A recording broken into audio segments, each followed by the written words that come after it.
Hello सांगमाने आशा करूछु आपण माने समस्ते भलरे थिबे। सांगमाने मो सहित कथा हेबाकु चाहुथिले मु वीडियो मझिरे मो नंबर देइछि मो नंबर नेई मते कॉल करंतु पूरा मजामस्ती रे कथा हेबा। हेलो बंधुगण मोर नाम कृतिका आउ मु दुबई रे देह बेपार करूथिली कारण प्रबल गरीबी थिला एवं अन्य कौनसी हुनर कला जणा नथिला। सेतेबेले मोर बयस 24 वर्ष थिला। गोटिए रातिरे सड़क कड़े बसी ग्राहकंक अपेक्षा करुथिली जे अचानक एक बड़ कार मो सामनारे आसी अटकिला। मु तरतर होई सियाडकु बढ़िली एवं कहिली गोटिए रातिर केवल 5000 नेबी। मु 3 दिनरु भोकिला थिली सेथिपाई दाम बहुत कम कहिथिली। सेतिकी बेले भितरे बसिथिबा लोकटी द्वार खोलिला। बाहरकु आसी कहिला मु तुमकु गोटिए रातिर 5 लाख देबी। मो खुशीर सीमा रहिला नाही। मु तुरंत तांको गाड़ी रे बसीगली। गाड़ी एक बहुत बड़ बंगला सामनारे जाई अटकिला। जेमिति मु भितरे पहुंचिली चारिआडर आलुओ झलसी उठिला। मने हेउथिला जेमिति कौनसी भोजीर प्रस्तुति चालिछि। मु बहुत समय पर्यंत चाप सड़करे चालुथिली। मोर मुंड एवं हृदय उभय शून्य होई जाइथिला। शीत दिनर राति मो पई बहुत कष्टकर थिला। थर थर शीतरे हालुका पोशाकरे सड़करे बुलिबा जीवन प्रति विपद थिला। अल्प दूर जाइछि कि भोक पुणी बेहाल करिदेला। 3 दिन होई जाइथिला। किछि भी ठिकरे खाइबा पीबा करिनथिली। जेतेबेले केबे अधिक पैसा मिलुथिला मु सेही पैसारे जुआ खेली बसुथिली एवं सबु बेले हारी जाउथिली। पूर्वथर मध्य एया हेला। जहा भी थिला सबु शेष होईगला। एबे तो अवस्था एमिति थिला जे भोकरे प्राण छाड़ी जाउथिला। आम भली सड़करे काम करुथिबा महिलामानंकु बड़ घरर लोकमाने पसंद करंती नाही। सेमानंकु आमे रोगिणा एवं अपरिष्कार लागू। सेमाने सबुबेले अधिक दाम देई सुरक्षित मने करा जाउथिबा महिलामानंकु डाकंती जेमिति रोगर भय न रुहे। जदियो मु संपूर्ण ठीक थिली तथापि अमीरंक नजररे मु असहायतार मूर्ति पालटी जाइथिली। मोर धंदा एते फिका पड़ी जाइथिला जे कौनसी आशा बाकी नथिला। थकी जाई सेठी कड़रे बसीगली एवं मने मने प्रार्थना करिबाकु लागिली जे आजी जेमिति हेले किछि खाइबाकु मिली जाउ नहेले भोकरे मरिजिबी। किछि समय परे आउ एक कार आसी मो सामनारे अटकिला। मु तुरंत उठिली एवं दौड़ी जाई कार पाखरे पहुंचिली। मनरे हजार हजार चिंता थिला। ओठरे बस एतिकी दुआ थिला जे आजी किछि काम मिली जाऊ। काच तळकु हेला। भितरे बसिथिबा लोकटी बहुत संपन्न देखा जाउथिला। से किछि कहिबा पूर्वरु मु नईपड़ी कहली साहेब केवल 5000 नेबी एहाठु अधिक नुहे मु बहुत मजबूर अछि। 3 दिनरु किछि खाइनी। आपणंकु खुशी करि देबी कौनसी अभियोग मिलिबनी। से मोते थरे चाहिले एवं गंभीर स्वररे पचारिले तुमर नाम कौन। मु अटकी गली। आजी पर्यंत कौनसी ग्राहक मो नाम पचारि नथिले। समस्ते केवल निज स्वार्थ देखुथिले। मु धीरे कहिली कृतिका। एही नाम कहिबा परे वर्ष वर्ष परे लागिला जेमिति निजकु पुणी चिन्हि पारिछि। से कहिले पछ द्वार खोली बसी जाओ। मु तुमकु निज घरकु नेई जाउछि। सेठी बसी आरामरे कथा हेबा। मु आश्चर्य थिली। आजी पर्यंत केही एमिति कथा होई नथिले। किंतु एबे भय काहाकू। जिए सबु हराई सारिछि ताकु दुनियारू की भय। मु चुपचाप गाड़ी रे बसीगली। भितरे बसु बसु दामी अतरर बास्नारे मन छनछन होईगला। मु तांको कब्जी उपरे नजर पकाइली। दामी घंटा सुंदर कार। अजाणतरे डर लागिबाकू लागिला। एते आलिशान रे मु पूर्वरु केबे बसी नथिली। दुबई आसीबा मोते प्राय 2 वर्ष बीती सारिथिला। किंतु एपर्यंत मो पाद ही सहारा थिला किंबा केबे केमिति सस्ता टैक्सी। से मोते सीधा तांकर अतिथिशालाकू नेईगले। मोर स्पंदन एते जोरे थिला जे मु निजे डरीगली। लंबा यात्रा परे गाड़ी एक भव्य हावेलीर पोर्चरे आसी अटकिला। चौकीदार मुख्य द्वार खोलीदेला। से कार अटकाई कहिले ओला एवं भितरकू जाई बहुत सलिकारे पेश आसिब। जदि बजारी स्त्री लोक परी व्यवहार करिब तेबे गोटिए पैसा भी देबिनी। ओल्टा पुलिस को हस्तांतर करिदेबी। मु जेमिति कहिबी सेमिति ही कहिब। निज आडू कौनसी कथा कहिबनी। जदि टिकिए भी पाटी फिटाइछ तेबे मने रखिब जेउठिके आसिछ सेठाकार दंड बहुत कठोर होइथाए। मु डरी डरी कहिली जदि एठी रहिबा विपदपूर्ण तेबे मु चाली जाउछि। भोकिला रहिबा भल। से गर्जिले एसबु तुमकु मो गाड़ी रे बसिबा पूर्वरु चिंता करिबा कथा थिला। एबे बिल्कुल चुपचाप भितरकु चाल। मु किछि समय चुप रहिली। पुणी धीरे कहिली आपण कोण मोते खाइबाकू किछि देबे। 3 दिनरु मु किछि खाइबा पीबा करिनी। बहुत भोक लागुछि। शक्ति शेष होई जाइछि। जदि किछि खाद्य मिली जाए तेबे कथा देउछि ଆପଣଙ୍କୁ କେବେ ନିରାଶ କରିବିନି। ଆପଣଙ୍କ ଆଶା ପୂରଣ କରିବି। ସେ ଶକ୍ତ ଭାବେ କହିଲେ, କହିଲି ପରା ଗାଡ଼ିରୁ ଓହ୍ଲାଅ। ଏବଂ ଏବେ ଯଦି ପାଟି ଫିଟାଇଛ ତେବେ ଭଗବାନଙ୍କ ଶପଥ ଏଇଠି ପୋଇତି ଦେବି। ସଙ୍କୁଚିତ ହୋଇଗଲି। ଏତେ କଠୋର ବ୍ୟବହାର ମୁଁ ପୂର୍ବରୁ କେବେ ସହିନଥିଲି। ଚୁପଚାପ ଓହ୍ଲାଇଲି। ସେ ମଧ୍ୟ ଓହ୍ଲାଇଲେ ଏବଂ ଗାର୍ଡକୁ କହିଲେ, ଗାଡ଼ି ପାର୍କ କରିଦିଅ ଏବଂ କୌଣସି ଅଜଣା ଲୋକ ଆସିଲେ ଦ୍ୱାର ଖୋଲିବନି। ପୂର୍ବରୁ ମୋର ଅନୁମତି ନେବ। ତାପରେ ସେ ମୋ ହାତ ଧରିଲେ ଏବଂ ଭିତର ଆଡ଼କୁ ବଢ଼ିଲେ। ହୃଦୟ ଜୋରରେ ଧଡ଼ଧଡ଼ ହେବାକୁ ଲାଗିଲା।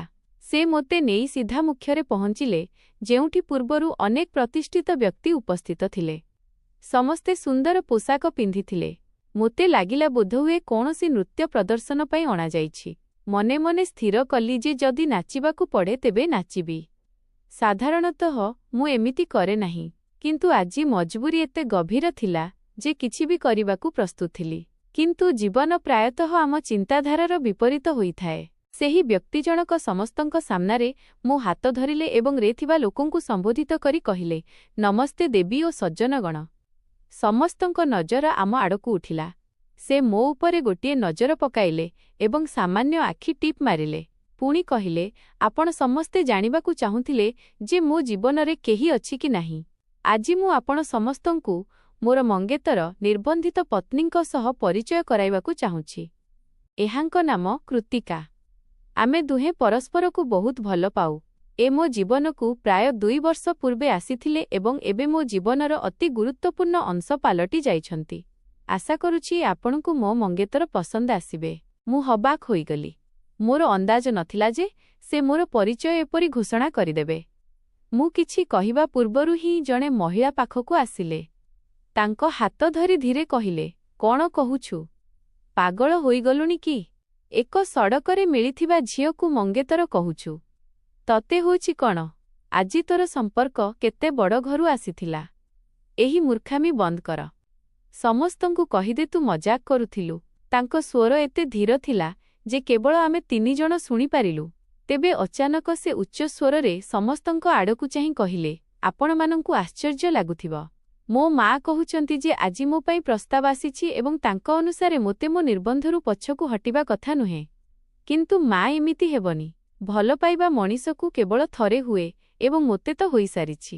ମୁଁ କୃତିକା ବିନା ରହିପାରିବିନି। ଭଲ ହେବ ଯେ ମୋ ଜୀବନରେ ହସ୍ତକ୍ଷେପ କରି ଏହାକୁ କଷ୍ଟକର କରନ୍ତୁ ନାହିଁ। ମୋର ହାଲ ବେହାଲ ଥିଲା। ହାତ ଗୋଡ଼ ଥଣ୍ଡା ପଡ଼ିବାକୁ ଲାଗିଲା। ଅଚାନକ ସେ ମୋତେ ଚାହିଁ କହିଲେ, ଦେଖ କୃତିକା, ତୁମେ ସବୁବେଳେ କହୁଥିଲ ମୋ ଭଲ ପାଇବା ଅଧୁରା। ଏବେ ନିଜେ ଦେଖିନିଅ ମୁଁ ତୁମକୁ କେତେ ଭଲ ପାଏ। ସମସ୍ତଙ୍କ ସାମ୍ନାରେ ତୁମକୁ ମୋର ମଙ୍ଗେତର କହିଛି। ଆଜି ହିଁ ପଣ୍ଡିତଙ୍କୁ ଡାକି ବାହା ହେବି। ଦେଖୁଛି ମୋତେ କିଏ ଅଟକାଉଛି। ସେ ଜାଣିଶୁଣି ନିଜ ମାଙ୍କୁ ସ୍ପଷ୍ଟ ଶୁଣାଇଲେ। ମୁଁ ତାଙ୍କ ମୁଣ୍ଡରେ କ'ଣ ଚାଲିଛି ପଚାରିବାକୁ ଚାହୁଁଥିଲି, କିନ୍ତୁ ମାହୋଲ ଏମିତି ଥିଲା ଯେ ବାଧ୍ୟ ହୋଇ ହସିବାକୁ ପଡ଼ିଲା ଏବଂ ଏହି ନାଟକର ଅଂଶ ହେବାକୁ ପଡ଼ିଲା। ମୋତେ ଯେମିତି ହେଲେ ଖାଦ୍ୟ ଏବଂ ପଇସା ଦରକାର ଥିଲା। ଏବେ ସେ ନିଜ ସ୍ୱାର୍ଥ ପାଇଁ ମୋତେ ବ୍ୟବହାର କରନ୍ତୁ କିମ୍ବା ଅନ୍ୟ କୌଣସି କାରଣ ପାଇଁ ମୋତେ ଫରକ ପଡ଼ୁନଥିଲା। ମୁଁ ତୁରନ୍ତ କହିଲି, ଯେମିତି ଆପଣ କହିବେ ସେମିତି ହିଁ ହେବ। ଯଦି ଆପଣ ଏବେ ବାହା ହେବାକୁ ଚାହାନ୍ତି ଅତିଥି ବି ଅଛନ୍ତି ଏବଂ ସୁଯୋଗ ବି ମୁଁ ମନା କରିବିନି। ମୁଁ ଜାଣିନଥିଲି ଯେ ମୋର ଏହି ଶବ୍ଦଗୁଡ଼ିକ କିଭଳି ବିପଦ ଡାକି ଆଣିବ। ସେତିକିବେଳେ ସେ ନିଜ ଅଙ୍ଗରକ୍ଷକକୁ ଇସାରା କଲେ। ସେ ନଇଁପଡ଼ି ଆଗକୁ ବଢ଼ିଲା। ସେ କହିଲେ, ଯାଅ ତୁରନ୍ତ ପଣ୍ଡିତଙ୍କ ବ୍ୟବସ୍ଥା କର, ସାକ୍ଷୀଙ୍କୁ ଡାକ ଏବଂ ବାହାଘର ପ୍ରସ୍ତୁତି କର। ମୁଁ ଏବେ ଏଇ ଝିଅ ସହ ବାହା ହେବି। ଏବେ ମୋତେ କିଛି ଅଘଟଣର ଆଭାସ ହେବାକୁ ଲାଗିଲା। ମୁଁ ତାଙ୍କ ହାତ ଚିପି ଫୁସ୍ଫୁସ୍ ହୋଇ କହିଲି, ସାହେବ, ଏ କ'ଣ ହେଉଛି? ମୁଁ ଜଣେ ସାଧାରଣ ନାରୀ। ଆମ ଭିତରେ ଯାହା ବି କଥା ଅଛି ଭାବିଚିନ୍ତି ଆଗକୁ ବଢ଼ନ୍ତୁ, ନହେଲେ ଅନୁତାପ କରିବାକୁ ପଡ଼ିବ। ସେ ମୋ କାନ ପାଖରେ ନଇଁପଡ଼ି କିଛି ଏମିତି କହିଲେ ଯେ ମୁଁ ସ୍ତବ୍ଧ ହୋଇଗଲି। ବାହା ହେବୁ ନା ଆଉ କାହାକୁ ଡାକିବି? ମୁଁ ତୁରନ୍ତ କହିଲି, ଯେମିତି ଆପଣ କହିବେ। ମୋ ହୃଦୟ ବେକାବୁ ହୋଇ ଧଡ଼ଧଡ଼ ହେଲା। ସେ ମୋତେ ସାଙ୍ଗରେ ନେଇ ସୋଫାରେ ବସିଲେ ଏବଂ ନିଜ ମାଙ୍କୁ କହିଲେ, ଆଜି ଭୋଜନ ଆଣନ୍ତୁ। ମୁଁ ଏହାଙ୍କୁ ନିଜ ହାତରେ ଖୁଆଇବି। ଆଜି ଆମ ଜୀବନର ସବୁଠୁ ସୁନ୍ଦର ଦିନ। ମୋ ଛାତି ଧକ ଧକ ହେଉଥିଲା। ଏମିତି ଅନୁଭବ ପୂର୍ବରୁ କେବେ ହୋଇନଥିଲା। ସେ ସତରେ ମୋତେ ନିଜ ହାତରେ ଖୁଆଇଲେ। ଅଜାଣତରେ ମୁଁ ସେହି ନାଟକରେ ଗଭୀରକୁ ଚାଲିଗଲି। ପ୍ରାୟ 40 ମିନିଟ୍ ପରେ ପଣ୍ଡିତ ଏବଂ କିଛି ସାକ୍ଷୀ ପହଞ୍ଚିଗଲେ। ସବୁକିଛି ସ୍ୱପ୍ନ ପରି ଲାଗୁଥିଲା। ସେତିକିବେଳେ ଜଣେ ବଳିଷ୍ଠ ଲୋକ ତାଙ୍କ ପାଖକୁ ଆସିଲେ ଏବଂ ଧୀର ସ୍ୱରରେ ଗର୍ଜିଲେ, ଯଦି ତୁ ଏହି ସଡ଼କର ଝିଅକୁ ବାହା ହେବୁ ତେବେ ମୁଁ ତୋତେ ନିଜ ସମ୍ପତ୍ତିରୁ ବେଦଖଲ କରିଦେବି। ମୁଣ୍ଡ ଖରାପ ହୋଇଗଲାଣି କି? ମୁଁ ତ ମା'ଙ୍କୁ କହିବି ଯେ ବିନା ପଚାରି ସମ୍ପର୍କ କଥା ନହେବାକୁ। ତୁ ଏମିତି କାମ କାହିଁକି କରୁଛୁ? ସେ ହସିଲେ ଏବଂ ଶାନ୍ତ ସ୍ୱରରେ କହିଲେ, ଆପଣ କ'ଣ ଚାହାନ୍ତି ମୁଁ ଆପଣଙ୍କ ପାଇଁ ବି କିଛି ଘୋଷଣା କରେ ନା ଚୁପ୍ ରହିବେ? ସେ କହିଲେ, ତୁ ବହୁତ ପଶ୍ଚାତାପ କରିବୁ। ମୁଁ ଛାଡ଼ିବିନି। ମୋର ଇଜ୍ଜତ ମାଟିରେ ମିଶାଇ ପାରିବୁନି ତୁ। କୁ ଆ ସେ ଉତ୍ତର ଦେଲେ, ମୁଁ ଏହି ଝିଅକୁ ଭଲ ପାଏ। ବସ୍ ଯାହା ହେଉଛି ତାକୁ ହେବାକୁ ଦିଅନ୍ତୁ। ପଣ୍ଡିତଜୀ ପାଖକୁ ଆସିଲେ ତ ସେ ଉଠି ତାଙ୍କୁ ଭେଟିଲେ। ତାଙ୍କୁ ଗୋଟିଏ କଡ଼କୁ ନେଇ ରୀତିନୀତି କଥା ହେବାକୁ ଲାଗିଲେ। ମୋତେ କେବଳ ମୋ ବାପାଙ୍କ ନାମ ଏବଂ ବୟସ ପଚରାଗଲା। ମୁଁ ମୋ ନାମ ବାପାଙ୍କ ନାମ କହିଲି ଏବଂ କହିଲି ଯେ ମୋ ବୟସ 24 ବର୍ଷ। ଏହା ବ୍ୟତୀତ ଆଉ କୌଣସି ପ୍ରଶ୍ନ ହୋଇନଥିଲା। ହୃଦୟ ଜୋରରେ ଧଡ଼ଧଡ଼ ହେଉଥିଲା। ସବୁ ସ୍ୱପ୍ନ ଲାଗୁଥିଲା। ଅଚାନକ ବିତିଯାଇଥିବା ଦିନର ପ୍ରତିଟି ପିତା ସ୍ମୃତି ଚଳଚ୍ଚିତ୍ର ପରି ଆଖି ସାମ୍ନାରେ ବୁଲିଗଲା। ମୁଁ ଆଖି ପତା ବନ୍ଦ କରି ଲୁହକୁ ଭିତରେ ଅଟକାଇଦେଲି। ପଣ୍ଡିତଜୀ କହିଲେ, କୃତିକା ଅଗ୍ନିକୁ ସାକ୍ଷୀ ରଖି ତୁମର ବିବାହ ଅର୍ଣ୍ଣବଙ୍କ ସହ ସମ୍ପନ୍ନ କରାଯାଉଛି। କନ୍ୟାଦାନ ସମୟରେ ମୋ ହାତ ଥରୁଥିଲା। ଅଗ୍ନି ସହ 7 ଫେରା ପୂରା ହେଲା। ବିବାହ ସମ୍ପନ୍ନ ହେବା ମାତ୍ରେ ପଣ୍ଡିତଜୀ ଆଶୀର୍ବାଦ ଦେଲେ ଏବଂ ଶୁଭକାମନାର ସିଲସିଲା ଆରମ୍ଭ ହେଲା। ଲୋକମାନେ ଆସି ବଧେଇ ହୋ କହୁଥାନ୍ତି ଏବଂ ଫେରିଯାଉଥାନ୍ତି। ସବୁ ରୀତିନୀତି ପୂରା ହେବା ପରେ ମୁଁ ମୁଣ୍ଡ ନୁଆଇଁ ବସିଗଲି। ମନ ଖସି ପଳାଇବାକୁ ହେଉଥିଲା। କିନ୍ତୁ ପରିସ୍ଥିତି ଏମିତି ଥିଲା ଯେ ହଲି ବି ପାରୁନଥିଲି।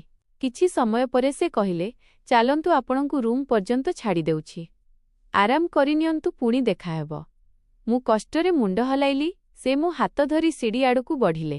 ଗୋଟିଏର ଦ୍ୱାର ଖୋଲି କହିଲେ, ଭିତରକୁ ଯାଇ ଶାନ୍ତିରେ ସୋଫାରେ ବସନ୍ତୁ। ମୋତେ ପାଖାପାଖି 40 ମିନିଟ୍ ଲାଗିବ। ପୁଣି ଆସି କଥା ହେବି। ଏତିକି କହି ସେ ତଳକୁ ଚାଲିଗଲେ। ହୃଦୟ ଧଡ଼ଧଡ଼ ହେବା ସହ ମୁଁ ରୁମ୍ ଭିତରକୁ ଗଲି। ଟିକୁ ଦେଖିଲି ତ ଲାଗିଲା ଯେମିତି କୌଣସି ଏକ ଛୋଟ ପ୍ରାସାଦ। ଏତେ ଭବ୍ୟ ରୁମ୍ ମୁଁ ପୂର୍ବରୁ କେବେ ଦେଖିନଥିଲି। କାନ୍ଥରେ ତାଙ୍କର ଏକ ବଡ଼ ଫଟୋ ଟଙ୍ଗା ହୋଇଥିଲା, ଯେଉଁଥିରେ ସେ ଦୁବାଇର ଏକ ଶାନଦାର ରେଷ୍ଟୁରାଣ୍ଟ ସାମ୍ନାରେ ଛିଡ଼ା ହୋଇଥିଲେ। ନରମ ବିଛଣା, ସୁନ୍ଦର ପରଦା ଏବଂ ଦାମୀ ସଜାସଜ୍ଜା। ମୁଁ ଶାନ୍ତିରେ ସୋଫାରେ ବସିଲି ଏବଂ ତାଙ୍କୁ ଅପେକ୍ଷା କଲି। ଜୀବନ ଏପଟେ ବୁଲିଯିବ ବୋଲି କେବେ ଭାବିନଥିଲି। ଯେଉଁ ଝିଅ କେବେ ସଡ଼କରେ ରାତି କାଟୁଥିଲା, ସେ ଆଜି ଏକ ପ୍ରାସାଦରୁ କମ୍ ନଥିବାରେ ଏକୁଟିଆ ବସିଥିଲା। କିଛି ସମୟ ପରେ ବାହାରୁ ଚିତ୍କାର ଶୁଭିଲା। ମନ ହେଲା ଯାଇକି ଦେଖିବି, କିନ୍ତୁ ନିଜକୁ ଅଟକାଇଦେଲି। ଅଯଥାରେ ବାହାରକୁ ବାହାରିଲେ ବୋଧହୁଏ ସେ ରାଗିଥାନ୍ତେ। ମୁଁ ଏବେ ଆଉ କୌଣସି ଅନୁଗ୍ରହ ଚାହୁଁନଥିଲି। ପ୍ରାୟ 40 ମିନିଟ୍ ପରେ ଦ୍ୱାରରେ କବାଟ ବାଡ଼େଇବା ଶୁଭିଲା। ମୋତେ ଲାଗିଲା ସେ ଆସିଥିବେ। କିନ୍ତୁ ଜଣେ ଚାକରାଣୀ ଥିଲା। ସେ କହିଲା, ମ୍ୟାଡାମ, ଆପଣ ଆରାମ କରିନିଅନ୍ତୁ। ସାହେବ କହିଛନ୍ତି ସେ ସକାଳ ଯାଏଁ ଆସିବେ। ତାଙ୍କର ବାହାରେ ଏକ କାମ ଅଛି। ଭିତରୁ ଦ୍ୱାର ବନ୍ଦ କରିଦିଅନ୍ତୁ। ଯାହା ବି ଦରକାର ବେଡ୍ ପାଖରେ ଥିବାରୁ ମଗାଇ ପାରିବେ। ମୁଁ ଚୁପଚାପ ମୁଣ୍ଡ ହଲାଇଲି ଏବଂ ବିଛଣାରେ ଶୋଇଗଲି। ଏତେ ନରମ ବିଛଣା ମୁଁ ଜୀବନରେ ଦେଖିନଥିଲି। ହିନ୍ଦୁସ୍ତାନରେ ମୋର ନିଜ ଘର ଥିଲା, ନିଜ ପରିବାର। ବହୁତ ଆଦର ମିଳୁଥିଲା। ଅପମାନ କେବେ ସହିନଥିଲି। କିନ୍ତୁ ଏତେ ସୁନ୍ଦର ବିଛଣା ସେଠାରେ ବି ନଥିଲା। ଶୋଇବା ମାତ୍ରେ ଗଭୀର ନିଦ ମାଡ଼ି ଆସିଲା। ସକାଳର ପ୍ରଥମ କିରଣରେ ମୋ ଆଖି ଖୋଲିଲା। ପ୍ରାୟ ଫଟାବେଳେ। ପ୍ରଥମେ ବୁଝିପାରିଲିନି ମୁଁ କେଉଁଠି ଅଛି। ପୁଣି ଧୀରେ ଧୀରେ ହୋସ୍ ଆସିଲା ଏବଂ ରାତିର ପ୍ରତିଟି ଦୃଶ୍ୟ ମନେ ପଡ଼ିବାକୁ ଲାଗିଲା। ମୁଁ ଚୁପଚାପ ବିଛଣାରେ ପୁଣି ବସିଲି। ତୁରନ୍ତ ଖିଆଲ ଆସିଲା, କ'ଣ ମୋତେ ପ୍ରାର୍ଥନା କରିବା ଉଚିତ? ସେହି ସମୟରେ ମୋର ପୋଷାକ ପ୍ରାର୍ଥନା ଅନୁକୂଳ ନଥିଲା। ସେତିକିବେଳେ ନଜର ଇଣ୍ଟରକମ୍ ଉପରେ ପଡ଼ିଲା। ଚାକରାଣୀର କଥା ମନେ ପଡ଼ିଲା। ଯାହା ଦରକାର କୁହନ୍ତୁ। ମୁଁ ଦ୍ୱିଧାର ସହ ରିସିଭର ଉଠାଇଲି। କିଛି ସେକେଣ୍ଡରେ ଅନ୍ୟପଟୁ ଏକ ସ୍ତ୍ରୀର ଧୀର ସ୍ୱର ଆସିଲା, ଜି ମ୍ୟାଡାମ, କ'ଣ ଦରକାର? ମୁଁ ଅଟକିଲି। ପୁଣି ସାହସ କରି କହିଲି, ମୋତେ ଗାଧୋଇବା ସାବୁନ, ଗୋଟିଏ ସାଲୱାର କମିଜ ଏବଂ ମୁଣ୍ଡ ଢାଙ୍କିବା ପାଇଁ ଏକ ଚାଦର ଦରକାର। କ'ଣ ମିଳିପାରିବ? ସେ କହିଲା, ଜି ମ୍ୟାଡାମ, ଏବେ ପଠାଉଛି ଆଉ କିଛି। ମୁଁ ସରଳ ଭାବେ କହିଲି, ଏବେ ବସ୍ ଏତିକି। ପ୍ରାୟ 10 ମିନିଟ୍ ପରେ ଦ୍ୱାରରେ ଶବ୍ଦ ହେଲା। ଦ୍ୱାର ଖୋଲିବା ମାତ୍ରେ ଜଣେ ସ୍ତ୍ରୀ ଲୋକ ଭିତରକୁ ଆସିଲେ। ତାଙ୍କ ହାତରେ ସାବୁନ, ମୁଣ୍ଡ ଢାଙ୍କିବା ଚାଦର ଏବଂ ପୋଷାକ ଥିଲା। ମୁଁ ତୁରନ୍ତ ଉଠିଲି। ତାଙ୍କ ଆଡ଼କୁ ବଢ଼ିଲି। ସେ ହସିଲେ ଏବଂ କହିଲେ, ଆପଣଙ୍କୁ ବାଥରୁମ୍ ସିଷ୍ଟମ ଚଲାଇବା କଷ୍ଟ ଲାଗିଥିବ। କହିଲେ, ଚାଲୁ କରିଦେବି। ମୁଁ ସାଙ୍ଗେ ସାଙ୍ଗେ କହିଲି, ଅଳ୍ପ ସମୟ ପୂର୍ବରୁ ଯାଇଥିଲି। ତରିକା ଦେଖି ଫେରିଆସିଲି। ସେ ମୋ ସାଙ୍ଗରେ ଭିତରକୁ ଆସିଲେ ଏବଂ ବହୁତ ଧୈର୍ଯ୍ୟର ସହ ସବୁ ବୁଝାଇଦେଲେ। ମୁଁ ଧ୍ୟାନ ଦେଇ ଗୋଟିଏ ଗୋଟିଏ କଥା ଶିଖିଲି, କାରଣ କିଛି ଦିନ ତ ଏଇଠି ରହିବାର ଥିଲା। ତେଣୁ ଚାଲିଚଳଣି ଜାଣିବା ଜରୁରୀ ଥିଲା। ସେ ସବୁ ବୁଝାଇ ଚାଲିଗଲେ। ମୁଁ ଶାନ୍ତିରେ ସ୍ନାନ କଲି, ପୋଷାକ ବଦଳାଇଲି ଏବଂ ବାହାରକୁ ଆସିଲି। ଆଇନାରେ ନିଜକୁ ଦେଖିଲି ତ ଆଖି ଛଳଛଳ ହୋଇଗଲା। ଲାଗୁଥିଲା ଯେମିତି 2 ବର୍ଷ ପରେ ନିଜର ପୁରୁଣା ରୂପକୁ ଦେଖୁଛି ଯିଏ ହସୁଥିଲା। ନିଜ ପରିବାର ସହ ଶାନ୍ତି ଏବଂ ସମ୍ମାନ ଭରା ଜୀବନ ବିତାଉଥିଲା। ମୋର ବସ୍ ଗୋଟିଏ ଭୁଲ ମୋତେ ଏଠାକୁ ନେଇ ଆସିଥିଲା। ଗଭୀର ନିଶ୍ୱାସ ନେଇ ମୁଁ ଚାଦର ମୁଣ୍ଡରେ ଢାଙ୍କିଲି ଏବଂ ନୀରବରେ ପ୍ରାର୍ଥନା କଲି। ପ୍ରାତଃକାଳର ପ୍ରାର୍ଥନା ପୂରା କରି ଯେତେବେଳେ ହାତ ଯୋଡ଼ିଲି ଏବଂ ମୁଣ୍ଡ ନୁଆଇଲି ତ ଲୁହ ନିଜେ ନିଜେ ବୋହିଗଲା। ମୁଁ ଈଶ୍ୱରଙ୍କୁ କହିଲି, ହେ ପାଳନକର୍ତ୍ତା, ତୁ ସବୁ ଜାଣୁ ମୁଁ କେମିତିକା ସ୍ତ୍ରୀ ଲୋକ। ତଥାପି ନିଜର ପ୍ରତିଟି ପାପ, ପ୍ରତିଟି ଭୁଲ ପାଇଁ କ୍ଷମା ମାଗୁଛି। ମୁଁ ଜାଣିନି ଯାହା ହେଲା ତାହା ଠିକ୍ ଥିଲା କି ଭୁଲ। ଯଦି ଏହା ମୋ ଭଲ ପାଇଁ, ତେବେ ମୋତେ ସେହି ବ୍ୟକ୍ତି ସହ ଯୋଡ଼ି ରଖିଥା। ଯଦି ତୁ ମୋତେ ସମ୍ମାନ ଦେଇଛୁ, ତେବେ ମୋର ଲାଜ ରକ୍ଷା କର। ମୁଁ ଏଇଠି ଏଇ 4 କାନ୍ଥ ଭିତରେ ରହିବାକୁ ଚାହୁଁଛି। 2 ଓଳି ଖାଇବାକୁ ମିଳିଯାଉ। କୌଣସି ସହାରାର ଆବଶ୍ୟକତା ନାହିଁ। ବାସ୍ ଏକ ସମ୍ମାନଜନକ ଜୀବନ ଦରକାର। କିମ୍ବା ହେ ଭଗବାନ, ମୋତେ ମୋ ଦେଶକୁ ଫେରାଇ ଦିଅ। ମୁଁ ଜାଣିଛି କି ବହୁଦିନ ପରେ ତୋ ଦ୍ୱାରକୁ ଆସିଛି। କିନ୍ତୁ ସେହି ସତ୍ୟ ଏବଂ ନିଷ୍ଠାର ସହ ମାଗୁଛି ଯେମିତି ପ୍ରତିଥର ମାଗୁଥିଲି। ବହୁତ ସମୟ ଯାଏ ମୁଣ୍ଡ ନୁଆଇ ପ୍ରାର୍ଥନା କରୁଥିଲି ଏବଂ କେତେବେଳେ ଆଖି ଲାଗିଗଲା ଜାଣିପାରିଲିନି। ବୋଧହୁଏ ଏତେ ଦିନ ପରେ ମନକୁ ଶାନ୍ତି ମିଳିଥିଲା। ଧୀରେ ଧୀରେ ସମୟ ବିତିଗଲା। ମୋ ଆଖି ପାଖାପାଖି 5:15 ବେଳେ କାହାର ଡାକରେ ଖୋଲିଲା। ଲାଗିଲା ଯେମିତି କେହି ପାଖରେ ବସି ଡାକୁଛି। ଆଖି ଖୋଲିଲା ତ ସାମ୍ନାରେ ଅର୍ଣ୍ଣବ ଆଣ୍ଠୁମାଡ଼ି ବସିଥିଲେ। ମୁଁ ଡରିଯାଇ ଝଟକି ଉଠି ବସିଲି। ସେ ପଚାରିଲେ, ତୁମେ ଚଟାଣରେ କାହିଁକି ଶୋଇଛ? ମୁଁ କହିଥିଲି ପରା ବିଛଣାରେ ଶୋଇବାକୁ। ମୁଁ କହିଲି, ମୁଁ ତ ବିଛଣାରେ ହିଁ ଥିଲି। ପ୍ରାର୍ଥନା କରୁ କରୁ କେତେବେଳେ ନିଦ ଲାଗିଗଲା ଜାଣିପାରିଲିନି। ସେ ହାଲୁକା ହସିଲେ। ବୋଧହୁଏ ଅନେକ ଦିନ ପରେ ସଚ୍ଚୋଟ ମନରେ ପ୍ରାର୍ଥନା କରିଛ, ସେଥିପାଇଁ ଏତେ ମିଠା ନିଦ ଆସିଲା। ଏହିର କଥାବାର୍ତ୍ତା ଏବେ ବହୁତ ନମ୍ର ଥିଲା। ମୋତେ ଲାଗିଥିଲା କୁ ଆସିବା ପରେ ସେ ତାତ୍ସଲ୍ୟ କରିବେ, କିନ୍ତୁ କିଛି ହେଲାନି। ମୁଁ ମୁଣ୍ଡ ନୁଆଇ କହିଲି, ପୋଷାକ ନଥିଲା ଏବଂ ଦେବସ୍ଥାନ ପରି ପବିତ୍ରତାରେ ଏହି ବସ୍ତ୍ରରେ ଯାଇ ପାରିନଥାନ୍ତି। ସକାଳେ ଚାକରାଣୀକୁ କହିଲି ତ ସେ ନେଇ ଆସିଲା। ଆପଣଙ୍କୁ ଖରାପ ତ ଲାଗିନି? ସେ ମୁଣ୍ଡ ହଲାଇଲେ। ବିଲକୁଲ ନୁହେଁ। ମୁଁ ତ ଶୁକ୍ରଗୁଜାର ଯେ ତୁମେ ପରିସ୍ଥିତି ସମ୍ଭାଳି ନେଲେ। ଖଇର, ଏବେ କିଛି ଜରୁରୀ କଥା ବୁଝାଉଛି। ପ୍ରଥମେ କିଛି ଖାଇନେବା, ପୁଣି ବସି କଥା ହେବା। ମୁଁ ହଁ କଲି। ସତ କହିବାକୁ ଗଲେ ବହୁତ ଭୋକ ଲାଗୁଥିଲା। ଅଳ୍ପ ସମୟ ଭିତରେ ଜଳଖିଆ ଆସିଗଲା। ସେତେବେଳକୁ ମୁଁ ପ୍ରସ୍ତୁତ ବି ହୋଇସାରିଥିଲି। ଆମେ ଦୁହେଁ ସାଙ୍ଗରେ ବସି ଜଳଖିଆ ଖାଇଲୁ। ମଝିରେ ଟିକେ ଦୂରତା ରହିଥିଲା। ମୁଁ ଚାହିଁ ମଧ୍ୟ ପାଖରେ ବସିପାରିଲିନି କାରଣ ମୁଁ ତାଙ୍କୁ ଜାଣିବି ନଥିଲି। ଜଳଖିଆ ପରେ ସେ କହିଲେ, ଯଦି ତୁମକୁ ସ୍ନାନ ଶୌଚ ପାଇଁ ଯିବାର ଅଛି ତେବେ ଯାଅ, କାରଣ ଏବେ ମୋତେ କଥା ହେବାର ଅଛି ଏବଂ ଟିକେ ସମୟ ଲାଗିବ। ମୁଁ ଧୀରେ ଉତ୍ତର ଦେଲି, ଆପଣ କୁହନ୍ତୁ, ମୁଁ କୁଆଡ଼େ ଯିବାକୁ ଚାହୁଁନି, କେବଳ ଶୁଣିବାକୁ ଚାହୁଁଛି। ସେ ସିଧା ହୋଇ ବସିଲେ ଏବଂ କହିଲେ, ମୋ ନାମ ଅର୍ଣ୍ଣବ ମେହେରା। ମୋର ବୟସ 29 ବର୍ଷ। ଏହି ହାବେଳି ମୋର। ମୁଁ ଏବଂ ମୋ ବାପା ମିଶି ଏକ କମ୍ପାନୀ ଚଲାଉ। ମୋ ମା, ସେ ମୋର ସାବତ ମା ଅଟନ୍ତି। ତାଙ୍କର ଇଚ୍ଛା ଥିଲା ଯେ ମୁଁ ତାଙ୍କ ମନ ମୁତାବକ ବିବାହ କରେ, କିନ୍ତୁ ତାଙ୍କ ସ୍ୱଭାବ ଲୋଭୀ। ମୋତେ ଜଣାଥିଲା ଯେ ମୋ ଜୀବନରେ କୌଣସି ସ୍ତ୍ରୀ ଆସିଲେ ବି ସେ ତାକୁ ଦେଖି ଲୋଭରେ ପଡ଼ିଯିବେ। ସେଥିପାଇଁ ମୁଁ ଏକ ବଡ଼ ନିଷ୍ପତ୍ତି ନେଲି। ତାଙ୍କର ଇଚ୍ଛା ଥିଲା ଯେ ରାତିରେ କୌଣସି ଯୁବତୀକୁ ମୋକୁ ପଠାଇଦେବେ, ଯେମିତି ମୋତେ ବଦନାମ କରାଯାଇପାରିବ ଏବଂ ମଜବୁର କରାଯିବ ଯେ ତା ସହ ହିଁ ବାହା ହୁଏ। ଆମ ପରିବାରରେ ଏମିତି କଥାକୁ ବହୁତ ଗୁରୁତ୍ୱର ସହ ନିଆଯାଏ। ମୋତେ ଏହି କଥା ଜଣେ ଚାକର ପାଖରୁ ଜଣାପଡ଼ିଲା। ପ୍ରକୃତରେ ମୁଁ ବିବାହ କରିବାକୁ ଚାହୁଁଥିଲି, କିନ୍ତୁ କେବଳ ଔପଚାରିକ ଭାବେ। ସେଥିପାଇଁ କୌଣସି ଏମିତି ଝିଅ ଖୋଜୁଥିଲି ଯିଏ କିଛି ମାସ ପାଇଁ ମୋତେ ବାହା ହୋଇଯିବ, ପୁଣି ଅଲଗା ହୋଇଯିବ। କିନ୍ତୁ ଏମିତି କୌଣସି ଝିଅ ମିଳିଲା ନାହିଁ। ମୁଁ ପରେଶାନ ହୋଇ ବୁଲୁଥିଲି। ସେତିକିବେଳେ ମୋ ନଜର ତୁମ ଉପରେ ପଡ଼ିଲା। ସେହି ମୁହୂର୍ତ୍ତରେ ମୋ ମନରେ ଭାବନା ନଥିଲା, ବ୍ୟାବହାରିକ ଚିନ୍ତାଧାରା ଥିଲା। ସେଥିପାଇଁ ମୁଁ ତୁମକୁ ବାଛିଲି। ଗତ ରାତିରେ ମୁଁ ତୁମକୁ ଗୋଟିଏ ରାତିର 5 ଲକ୍ଷର ଅଫର ଦେଇଥିଲି ଯେମିତି ତୁମକୁ ଏଠାକୁ ଆଣିପାରିବି। ଏବେ ମୁଁ 4 ମାସ ପର୍ଯ୍ୟନ୍ତ ମୋ ସହ ରହିଲେ ତୁମକୁ ସମୁଦାୟ 20 ଲକ୍ଷ ଦେବି। ଏବେ ପାଇଁ 5 ଲକ୍ଷ ଆଗୁଆ ଏବଂ ବାକି ପ୍ରତି ମାସରେ ସମାନ କିସ୍ତିରେ। ଯଦି ତୁମେ ଅଭିନୟରେ ଭଲ କାମ କଲ, ତେବେ ଏହି ରକମ 25 ଲକ୍ଷ ବି ହୋଇପାରେ। ଏହା ବ୍ୟତୀତ ମୁଁ ତୁମକୁ ଏକ ଭଲ ଜାଗାରେ ଚାକିରି ଦେଇପାରିବି, ଯେମିତି ତୁମେ ସୁରକ୍ଷିତ ଏବଂ ସମ୍ମାନଜନକ ଜୀବନ ଜିଇପାରିବ। ତାଙ୍କ କଥା ଶୁଣି ଲାଗିଲା ଯେ 2 ବର୍ଷ ପରେ ମୋ ଜୀବନ ବଦଳୁଛି। ମୁଁ କହିଲି, ମୁଁ ସବୁବେଳେ ଆପଣଙ୍କ ପାଖରେ ଋଣୀ ରହିବି। ଶବ୍ଦରେ ବର୍ଣ୍ଣନା କରିପାରିବିନି ଯେ ଆପଣ ମୋ ପାଇଁ କେତେ କରୁଛନ୍ତି। ଆପଣ ଯେତେ ମାସ କହିବେ ମୁଁ ଆପଣଙ୍କ ସହ ରହିବାକୁ ପ୍ରସ୍ତୁତ। ଏମିତି ବି ମୋ ପାଖରେ ରହିବାକୁ ଜାଗା ନାହିଁ। ସଡ଼କରେ ଗୁଜୁରାଣ ମେଣ୍ଟାଏ। ଅନେକ ଦିନ ଏମିତି ବି ଯାଏ ଯେତେବେଳେ ଭୋକିଲା ଶୋଇଥାଏ। ଯଦି ଆପଣ ମୋତେ ଆଶ୍ରୟ ଦେବେ, ତେବେ ଆପଣଙ୍କ ପାଇଁ କିଛି ବି କରିବି। ମୋ କଥା ଶୁଣି କିଛି ମୁହୂର୍ତ୍ତ ପାଇଁ ତାଙ୍କ ମୁହଁରେ ଉଦାସୀ ଖେଳିଗଲା। ପୁଣି ଉଠି କହିଲେ, ମୁଁ ତୁମଠୁ କିଛି ଚାହେଁ ନାହିଁ। ବସ୍ ତୁମକୁ ଶାନ୍ତିଭରା ଜୀବନ ଦେବାକୁ ଚାହେଁ। ଯେତେ ସମ୍ଭବ ନିଜ ଭୁଲର କ୍ଷତିପୂରଣ କରିବାକୁ ଚାହୁଁଛି। ଏତିକି କହି ସେ ରୁମ୍ ବାହାରକୁ ଚାଲିଗଲେ। ମୁଁ ତାଙ୍କ ପଛକୁ ବସ୍ ଚାହିଁ ରହିଲି। ସେ କ'ଣ କହିଗଲେ ମୁଁ ସମ୍ପୂର୍ଣ୍ଣ ବୁଝିପାରିଲିନି। କିନ୍ତୁ ହୃଦୟ ଏତେ ଜୋରରେ ଧଡ଼ଧଡ଼ ହେଲା ଯେ ଲାଗିଲା ଅଟକିଯିବ।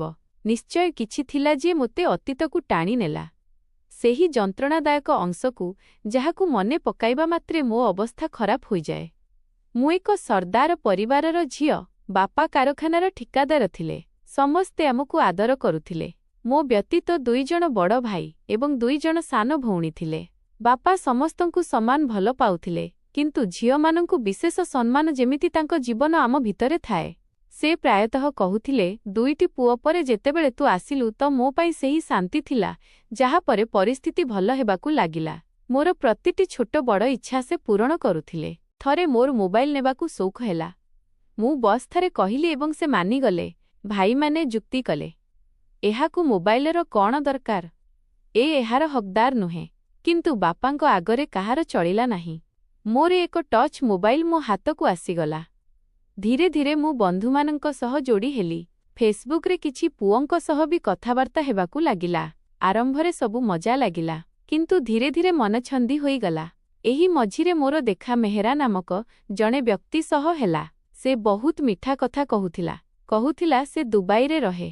କିଛି ଦିନ ଭିତରେ ସେ ବିବାହର ପ୍ରସ୍ତାବ ଦେଇଦେଲା। ମୋତେ ସେ ବହୁତ ଧନୀ ଲାଗିଲା। ମୁଁ ତୁରନ୍ତ ହଁ କରିଦେଲି। ମୁଁ କହିଲି, ନିଜ ପରିବାର ସହ ମୋ ଘରକୁ ସମ୍ପର୍କ ନେଇକି ଆସ। ଯଦି ସତରେ ସମ୍ପନ୍ନ, ତେବେ ଏହା କଷ୍ଟକର ହେବନି। ସେ ମନା କରିଦେଲା। କହିଲା, ତୁମ ବାପା ଏହି ସମ୍ପର୍କକୁ ମାନିବେ ନାହିଁ। ଭଲ ହେବ ତୁମେ ନିଜେ ମୋ ପାଖକୁ ଆସିଯାଅ। ମୁଁ ତୁମକୁ ପଇସା ପଠାଇଦେବି। ପାସପୋର୍ଟ ଘରେ ବସି ହୋଇଯିବ। ବାସ୍ ତୁମେ ଚାଲିଆସ। ତାଙ୍କର ଅନୁରୋଧ ଏବଂ ମିଠା କଥା ଶୁଣି ମୁଁ ମାନିଗଲି। ଗୋଟିଏ ମୁହୂର୍ତ୍ତ ପାଇଁ ଖିଆଲ ଆସିଲା ବାପାଙ୍କୁ କହିଦେବି, ବୋଧହୁଏ ସେ ମାନିଯିବେ, କିନ୍ତୁ ସାହସ ଜୁଟାଇ ପାରିଲିନି। ବୋଧହୁଏ କପାଳର ଲିଖନ ଥିଲା ଯେ ଚାହିଁବି ବାପାଙ୍କୁ ମନ କଥା କହିପାରିଲିନି। ଧୀରେ ଧୀରେ ମୁଁ ସେହି ବ୍ୟକ୍ତିର କଥାରେ ଛନ୍ଦି ହୋଇଗଲି। କିଛି ଦିନ ଭିତରେ ସେ ପାସପୋର୍ଟ ତିଆରିର ସବୁ ତରିକା ବୁଝାଇଦେଲା। ମୋତେ ବସ୍ ଅଫିସ ଯିବାକୁ ଥିଲା। ବାକି ନିଜେ ନିଜେ ହୋଇଗଲା। ମୋତେ 2 ଥର ଡକାଗଲା ଏବଂ ତୃତୀୟ ଥର ପାସପୋର୍ଟ ହାତରେ ଥିଲା। ଏସବୁ କେମିତି ହେଲା? କିଏ କଲା? ଜଣା ନାହିଁ। ସେ ମୋଠୁ ଟଙ୍କାଟିଏ ବି ନେଲାନି। ଓଲଟା ଅଫିସ ଜରିଆରେ କିଛି ପଇସା ପଠାଇଥିଲା। ପୁଣି ସେ ମୋ ଉଡ଼ାଜାହାଜ ଟିକେଟ ବି ବୁକ୍ କରିଦେଲା। ମୋତେ ଏହି ପଦକ୍ଷେପ ନେଉଥିବା ବେଳେ ଡର ଲାଗୁଥିଲା। କିନ୍ତୁ ମୁଁ କ'ଣ କରନ୍ତି? ପ୍ରେମ ଏବଂ ପଇସାର ଚମକ ମୋତେ ନିଜ ବଶରେ କରିଦେଇଥିଲା। ମୁଁ ଭାବି ନେଇଥିଲି, ସେଠାକୁ ଯାଇ ନିଜର କ୍ୟାରିୟର ବନାଇବି, ଢେର ପଇସା ରୋଜଗାର କରିବି ଏବଂ ବାପାମାଙ୍କୁ ଆରାମ ଦେବି। କିନ୍ତୁ କୁହନ୍ତି, ଲୋଭ ଚଢ଼ିଗଲେ ମଣିଷ ହୋସ୍ ହରାଇ ବସେ। ମୁଁ ତାଙ୍କ କହିବା ଅନୁସାରେ ଦୁବାଇ ପହଞ୍ଚିଲି ଏବଂ ଏଇଠୁ ହିଁ ମୋର ବରବାଦୀ ଆରମ୍ଭ ହେଲା। ଯେମିତି ଦୁବାଇ ମାଟିରେ ପାଦ ରଖିଲି ଏବଂ ତାଙ୍କ ସହ ସମ୍ପର୍କ କରିବାକୁ ଚେଷ୍ଟା କଲି। ସେ କୌଣସି ଜବାବ ଦେଲେନି। ବାରମ୍ବାର ଫୋନ୍ କଲି। ସେପଟୁ କୌଣସି ଉତ୍ତର ନାହିଁ। ପକେଟରେ ଯେତେ ପଇସା ଥିଲା ସେଥିରେ କୌଣସି ପ୍ରକାରେ 15 ଦିନ ଚଳିଲି। ପୁଣି ସବୁ ଶେଷ। ଗୋଟିଏ ବି ପଇସା ବାକି ରହିଲାନି। କିଛି ଦିନ ଲୋକଙ୍କୁ ମାଗି ପେଟ ପୋଷିଲି। ପୁଣି ସେହି କାଳରାତି ଆସିଲା ଯିଏ ମୋର ସବୁକିଛି ଛଡ଼ାଇ ନେଲା। ମୁଁ ଭୋକିଲା ଶୋଷିଲା ସଡ଼କ କଡ଼ରେ ବସିଥିଲି। ଏକ କାର୍ ଆସି ଅଟକିଲା। ସେଥିରୁ ନିଶାରେ ଚୂର ଜଣେ ଲୋକ ଓହ୍ଲାଇଲା। ସେ ଇସାରା କଲା ଏବଂ ମୁଁ ଏତେ ଦୁର୍ବଳ ଥିଲି ଯେ ମନା କରିପାରିଲିନି। ମୁଁ ନିଜକୁ ତା ହାତରେ ସମର୍ପି ଦେଲି। ବଦଳରେ ସେ ବସ୍ 2000 ଟଙ୍କା ଧରାଇଦେଲା, ଯେଉଁଥିରେ ମୁଁ ପେଟ ପୋଷିଲି। ଏୟା ହିଁ ମୋର ପାପଭରା ରାସ୍ତାର ଆରମ୍ଭ ଥିଲା। ପ୍ରତିଦିନ ନୂଆ ଗ୍ରାହକ ଖୋଜୁଥିଲି ଏବଂ ନିଜ ଜୀବନର ଦ୍ୱାର ଗୁନାହାର ଅନ୍ଧାରୀ ଦୁନିଆରେ ଆହୁରି ଖୋଲି ଚାଲିଥିଲି। ମୁଁ କ'ଣ କରନ୍ତି? ମୁଁ ଅଧିକ ପଢ଼ାଲେଖା କରିନଥିଲି। ବାପାଙ୍କ ସାହାରା ମୁଣ୍ଡ ଉପରେ ନଥିଲା। ଘରଲୋକ ପାଖରେ ନଥିଲେ। ମଜବୁରିରେ ଏଇ ରାସ୍ତା ଆପଣାଇବାକୁ ପଡ଼ିଲା। ବହୁତ ଚେଷ୍ଟା କଲି ଯେ କୌଣସି ଚାକିରି ମିଳିଯାଉ। କିନ୍ତୁ ସେଠାରେ ଚାକିରି ତାଙ୍କୁ ହିଁ ମିଳେ ଯାହାଙ୍କ ପାଖରେ ସୁପାରିଶ ବା ରହିବାର ଅନୁମତି ଥାଏ। ମୋ ପାଖରେ 2ଟି ଯାକ ନଥିଲା। ସେଥିପାଇଁ ମୁଁ ଏମିତି ଏକ ସ୍ତ୍ରୀ ପାଲଟି ଯାଇଥିଲି ଯାହାକୁ ବହୁତ କମ୍ ପଇସାରେ ଚକଟି ଦିଆଯାଉଥିଲା। ସମୟ ଧୀରେ ଧୀରେ ବାହାରିଗଲା ଏବଂ ଦେଖୁ ଦେଖୁ ମୋତେ ଏଠାରେ ପ୍ରାୟ 2 ବର୍ଷ ହୋଇଗଲା। ଏବେ ବି ମନରେ ପ୍ରଶ୍ନ ଉଠେ ମୋ ଦେଶରେ ସମସ୍ତେ କେମିତି ଥିବେ। ମୋତେ କିଛି ଜଣା ନଥିଲା। କିନ୍ତୁ ଯେତେବେଳେ ମୁଁ ସେହି ଲୋକଟିକୁ ଦେଖିଲି ତ ନାଇଁ ଜାଣି କାହିଁକି ଲାଗିଲା ଯେମିତି ମୁଁ ତାଙ୍କ ସହ ପୂର୍ବରୁ କଥା ହୋଇସାରିଛି। ଯେତେବେଳେ ସେ ନିଜର ପୂରା ନାମ କହିଲେ ଅର୍ଣ୍ଣବ ମେହେରା, ତ ଅଚାନକ ମୋ ମନରେ ସେହି ମେହେରା ଗୁଞ୍ଜରି ଉଠିଲା, ଯାହା ଯୋଗୁଁ ମୋ ଜୀବନରେ ଝଡ଼ ଆସିଥିଲା। ତାଙ୍କ କଥା ଶୁଣି ହୃଦୟ ଅଜବ ପ୍ରକାରେ ଧଡ଼ଧଡ଼ ହେଲା, ଯେମିତି ଜୀବନ ମୋତେ ପୁଣି 2 ବର୍ଷ ପଛକୁ ଟାଣି ନେଇଛି। ଦ୍ୱିପ୍ରହରରେ ଚାକରାଣୀ ଖାଦ୍ୟ ଛାଡ଼ି ଚାଲିଗଲା। କିନ୍ତୁ ଏବେ ମୋତେ ବସ୍ ଅର୍ଣ୍ଣବଙ୍କ ଅପେକ୍ଷା ଥିଲା। ପ୍ରାୟ ରାତି 9ଟା ବେଳେ ସେ ରୁମ୍ ଭିତରକୁ ଆସିଲେ। ଯେମିତି ଭିତରକୁ ଆସିଲେ ମୁଁ ସାମ୍ନାରେ ଛିଡ଼ା ହୋଇଗଲି। ସେ କିଛି କହିବା ପୂର୍ବରୁ ମୁଁ ତାଙ୍କ କଲର ଧରିଲି ଏବଂ ହଲାଇ ଦେଇ କହିଲି, ମାଇଁ ମିଛ କୁହଣି। ତୁମେ ସେହି ମେହେରା ଯିଏ ମୋତେ ହିନ୍ଦୁସ୍ତାନରୁ ଦୁବାଇ ଡାକିଥିଲ, ସେଇନା ଯିଏ ଭଲ ପାଇବାର ଜାଲ ବିଛାଇ ମୋ ଜୀବନ ବରବାଦ କରିଦେଲ। ତୁମଠୁ କିଛି ଲୁଚି ରହିପାରିବନି। ତୁମକୁ ତୁମ ବାପାଙ୍କ ଶପଥ। ତୁମେ ସବୁବେଳେ କହୁଥିଲ ତୁମକୁ ତୁମ ବାପାଙ୍କ ସହ ବହୁତ ଭଲ ପାଇବା ଅଛି। ଆଜି ସତ କୁହ। ମୁଁ ଭଗବାନଙ୍କ ପାଖରେ କେତେଥର ଦୁଆ କରିଥିଲି ଯେ ଥରେ ତୁମ ସହ ଦେଖା ହେଉ ଏବଂ ପଚାରେ ଶେଷରେ ମୁଁ ତୁମର କ'ଣ ବିଗାଡ଼ିଥିଲି ଯେ ତୁମେ ମୋ ସହ ଏମିତି କଲ। ମୋ କଥା ଶୁଣି ସେ ଅଚାନକ ଆଣ୍ଠୁ ମାଡ଼ି ବସିଗଲେ ଏବଂ ଜୋର ଜୋରରେ କାନ୍ଦିବାକୁ ଲାଗିଲେ। ତାଙ୍କ ଲୁହ ରୁକୁ ନଥାଏ। ସେହି ମୁହୂର୍ତ୍ତରେ ମୋର ବିଶ୍ୱାସ ହୋଇଗଲା, ମୋର ସନ୍ଦେହ ସଠିକ୍ ଥିଲା। ସେ କାନ୍ଦି କାନ୍ଦି କହିଲେ, ମୁଁ ଅସହାୟ ଥିଲି। ଘରଲୋକଙ୍କ ଚାପ ଏବଂ କଟକଣା ଯୋଗୁଁ ଯେତେବେଳେ ମୁଁ ତୁମକୁ ହିନ୍ଦୁସ୍ତାନରୁ ଡାକିଲି, ମୋ ବାପା ମୋ ବିରୋଧରେ ହୋଇଗଲେ। ଧମକ ଦେଲେ, ଯଦି ମୁଁ କୌଣସି ଗରିବ ଝିଅକୁ ବାହା ହୁଏ ତେବେ ଘରୁ ବାହାର କରିଦେବେ। ସେ ମୋ ପଛରେ ଲୋକ ଲଗାଇଦେଲେ ଯେମିତି ମୁଁ ତୁମ ସହ ସମ୍ପର୍କ କରି ନପାରେ। ମୁଁ ତଥାପି ଚେଷ୍ଟା କଲି ଯେ ତୁମକୁ ନିଜ ପାଖକୁ ଡାକିପାରିବି।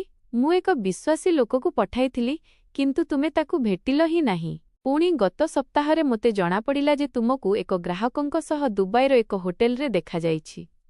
ଯେତେବେଳେ ସେ ତୁମର ଫଟୋ ଦେଖାଇଲେ ତ ଲାଗିଲା ଯେମିତି ଧରିତ୍ରୀ ଫାଟିଯାଉ ଏବଂ ମୁଁ ସମାଧି ନେଇଯାଉ। ମୁଁ ତୁମକୁ ବିବାହ କରିବାକୁ ଚାହୁଁନଥିଲି, କିନ୍ତୁ ମୋର ଅନ୍ତରାତ୍ମା ମୋତେ ଶାନ୍ତିରେ ବଞ୍ଚିବାକୁ ଦେଉନଥିଲା। ପ୍ରତିଦିନ ମରୁଥିଲି, ପ୍ରତିଦିନ ବଞ୍ଚୁଥିଲି।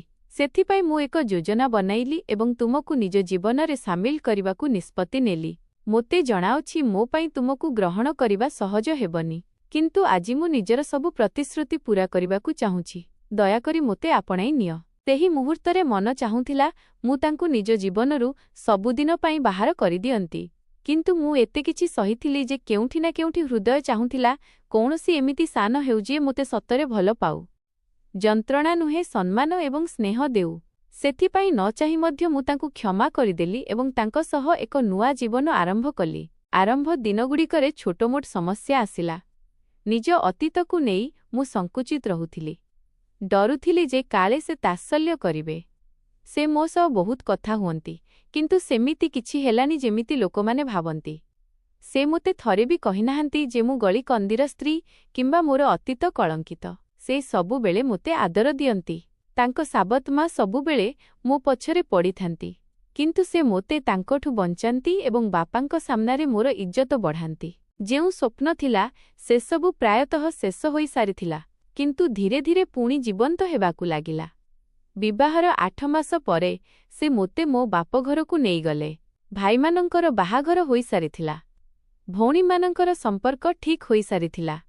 ବାପାଙ୍କ ଦେହ ଠିକ୍ ରହୁନଥିଲା। ଯେତେବେଳେ ସେ ମୋତେ ଦେଖିଲେ ବହୁତ ରାଗିଲେ। ମୁହଁ ଦେଖିବାକୁ ଚାହୁଁନଥିଲେ। କିନ୍ତୁ ଯେତେବେଳେ ଏତେ ବଡ଼ ଗାଡ଼ି ଏବଂ ଶାନଶୌକତରେ ଦେଖିଲେ ତ ତାଙ୍କ ରାଗ ଧୀରେ ଧୀରେ ଶାନ୍ତ ପଡ଼ିଗଲା ଏବଂ ସେ ମୋତେ କ୍ଷମା କରିଦେଲେ। ବୋଧହୁଏ ମୋ ମନର ପବିତ୍ରତା ହିଁ ଥିଲା ଯେ ମୋତେ ମୋର ସବୁକିଛି ପୁଣି ମିଳିଗଲା। ଆଜି ଯେତେବେଳେ ନିଜ ଅତୀତ ବିଷୟରେ ଭାବୁଛି ତ ଆତ୍ମା କମ୍ପି ଉଠୁଛି। ଭଗବାନ କୌଣସି ଝିଅକୁ ଏତେ ଯନ୍ତ୍ରଣା ଏବଂ ଏମିତି ଭାଗ୍ୟ କେବେ ନ ଦିଅନ୍ତୁ। ସତ କହିଲେ ଆଜି ମୋ ପାଖରେ ବହୁତ କିଛି ଅଛି ଏବଂ ମୁଁ ସେଥିପାଇଁ କୃତଜ୍ଞ। କିନ୍ତୁ ଯେବେ ବି ନିଜ ଅତୀତ ମନେ ପଡ଼େ, ମନ ଦୋହଲି ଉଠେ। ମୁଁ ଆମ ନୂଆ ପିଢ଼ିର ଝିଅମାନଙ୍କୁ ଏକ ସନ୍ଦେଶ ଦେବାକୁ ଚାହୁଁଛି। ନିଜ ଜୀବନକୁ ନିଜ ପରିବାର ଏବଂ ସଚ୍ଚୋଟ ବନ୍ଧୁମାନଙ୍କ ମଧ୍ୟରେ ହିଁ ସୀମିତ ରଖନ୍ତୁ, କାରଣ ଅନଲାଇନ୍ ସମ୍ପର୍କରେ ପ୍ରାୟତଃ ସତ୍ୟ ହୋଇନଥାଏ।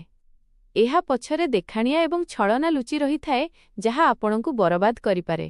ଭଲ ପାଇବାର ଭାବନାରେ ଭସିଯାଇ ଉଠାଯାଇଥିବା ପ୍ରତିଟି ଭୁଲ ପଦକ୍ଷେପ ଜଣେ ନାରୀ ପାଇଁ କେବଳ ଅପମାନର କାରଣ ସାଜେ ଏବଂ ଅନ୍ୟ କିଛି ନୁହେଁ।